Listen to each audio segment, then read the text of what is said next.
y a plusieurs sortes d'épargne.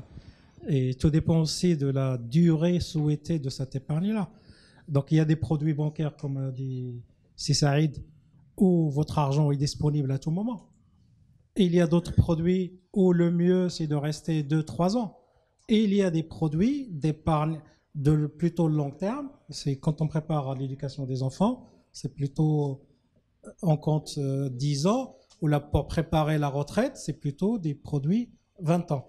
Quand des produits durent longtemps, c'est là où on mobilise l'épargne et on investit.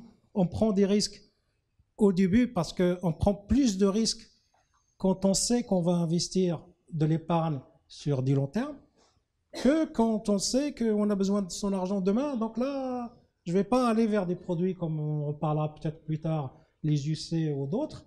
Voilà, donc il y a plusieurs sortes. Mais en tout cas, même dans le cadre de l'épargne, et notamment dans le cadre de l'épargne de la banque assurance, l'argent de la personne est toujours disponible.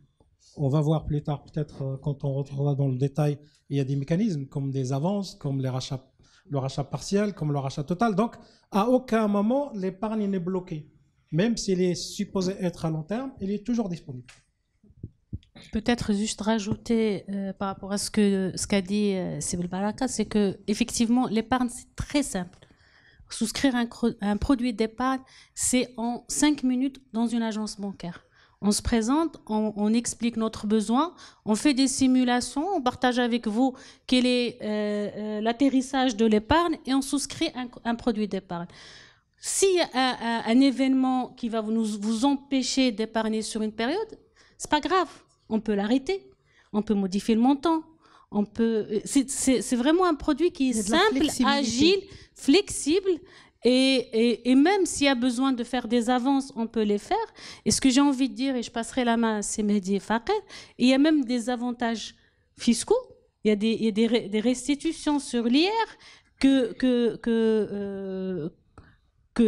qui sont mises en place pour inciter et pousser le Marocain à épargner.